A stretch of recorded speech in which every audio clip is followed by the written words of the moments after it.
Yo, what's going on, guys? Welcome back to the channel. Today I'm going to be showing you how to make dark and ambient samples for somebody like Future. In the sample I use a lot of ambient sounds, textures, and background noises, and I made this entire sample using a new kit that I just dropped called Melody Midi Essentials Volume 1. It has 50 midis, 50 one-shots, 25 melody starters, and 25 textures and soundscapes, and is geared towards making dark and ambient style samples. Melody Midi Essentials has everything you need to speed up your workflow, add inspiration, and overall make your sample making process a lot faster and smoother. And the cool thing about this kit is that you can get really creative with your samples when you're using it. Just by combining the different elements in the kit, you can drag in a MIDI, add a one shot from the kit, combine it with a starter that can be flipped in a bunch of different ways, add some textures and soundscapes, and you've got something really unique. Yeah, I'll leave a link down in the description for that kit if you're interested.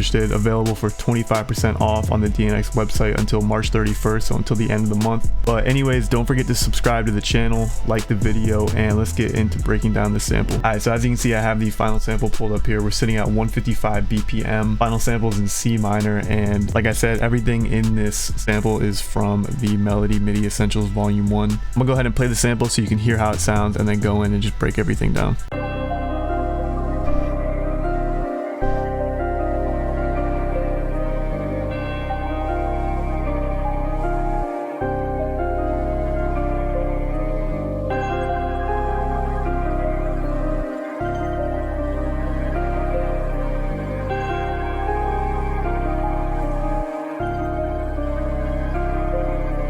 Alright, so the first thing that I did for this sample is I went to the starters and I brought in this starter right here called Bad Intentions.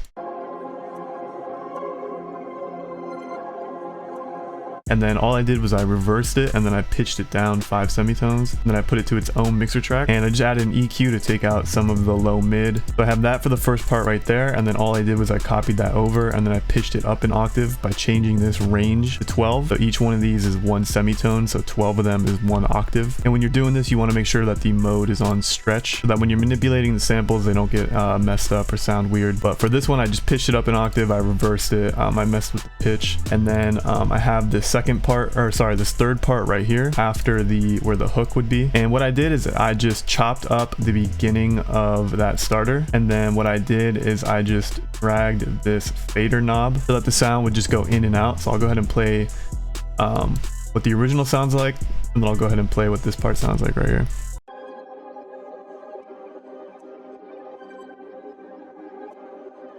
And then pitched it up. And then with the fader.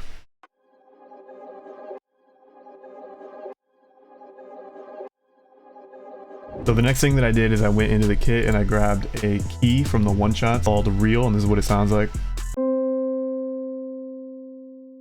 And then I also went into the MIDI section of the kit and I dragged in one of these MIDIs. I can't remember which one it was, but dragged in one of the MIDIs. It had a lot more, had some chords down here, but I just took that out and I just took the top line and I just use that. So again, you can get really creative with this kit. If you drag in a MIDI, you can manipulate it how you want. You can use certain parts of it. You can use the chords, you can use the top line, or you can use the whole thing. But anyway, I added some effects to it. So I added a halftime, and then as you can see in the playlist down here, I have that as an automation clip so that when the verse comes in, that sound is halftimed. Then I added an EQ to take out some of the low mids, a shaper box with the pan preset to make the pan go back and forth, and I just turned that mix down a little bit to like 50%, Maximus just to turn up the volume, and then another EQ to take out the low end. So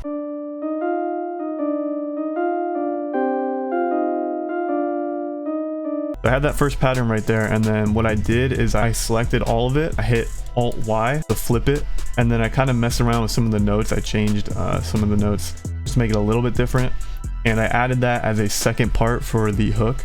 So the melody actually just changes completely. You have the first part, and now you have this part right here.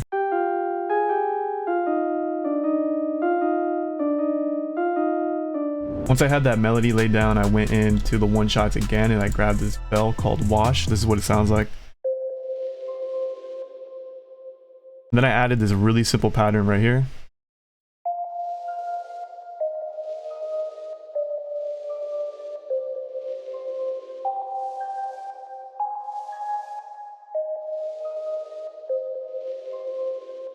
For the effects on that, I literally just added a shaper box too with the pan preset to make it go back and forth. Alright, so the next thing that I did is I went into the one shots again and I grabbed this red eye string. This is what it sounds like.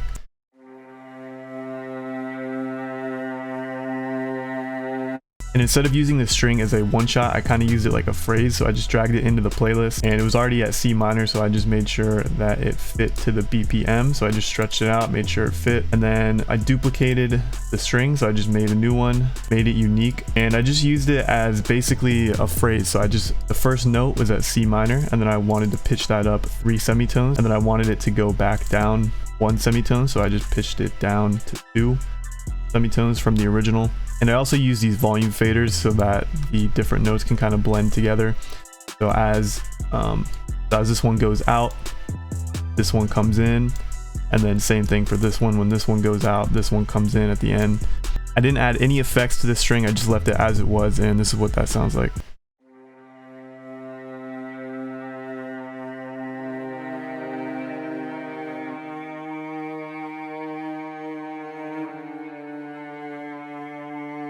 Once I had all that, that was pretty much the main melody of the sample, but I knew I wanted the sample to be really dark and really ambient and have a lot of noises going on in the background. So the next thing that I did is I went into the kit and I went into the one shots, grabbed a couple accents. So I grabbed this accent right here.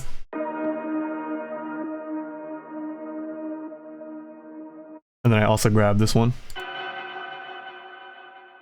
And the good thing about these accents is that when you drag them in, they're already stretched to fit the BPM of whatever you're working with. So it'll automatically fit and they're already key labeled, so you can mess around with the key and make that fit your sample as well. Yeah, I just dragged these in. I placed them wherever they sounded good and I turned the volume down for most of them.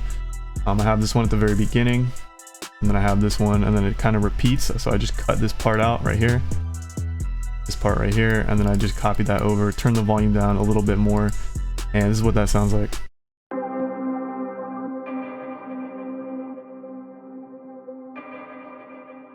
And then to add even more depth to the sample, I went into the textures and soundscape section of the kit. And I grabbed this soundscape right here, soundscape 14. And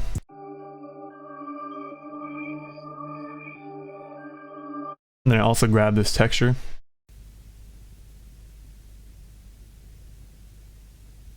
And again, when I drag these in, they're already stretched to the BPM of whatever you're working with. All you gotta do is just drag them in. So it just adds a lot of ambience and makes the sample a lot more unique. Next thing that I added, and the only thing I added that wasn't from the kit, was this bell from Contact, Tubular Bell from the orchestra, complete. It just sounds like this. I have it at the very beginning. And then lastly, I added a simple bass. Again, it's from the one shot section, so I went to the basses, grabbed this bass right here. And I just laid down this simple pattern right here, following the root note at C and then having it go up to G at the very end.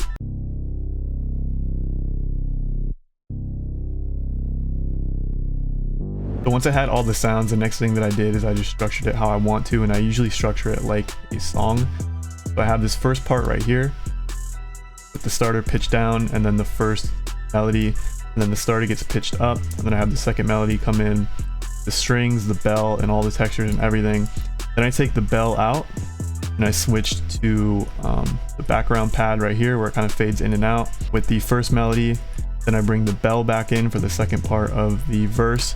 And then I have everything slowly come back in, and then as you can see, I just took this part right here, I just copied that over, so it's the same exact thing, and then I just got rid of the bass. And then as always, I just have the stems at the end. And then yeah, as usual, I just rendered everything out except for the bass, so I leave the bass out. And then I usually mess around with the pitch, but the pitch sounded good where it was at. Put it to its own mixer track, added a bunch of effects to make it sound a lot better. Have an EQ to take out the low end, mid-side EQ, fresh air to boost some of the high end, compressor to glue everything together, two to take out some of the low end, and again an EQ to take out even more of the low end.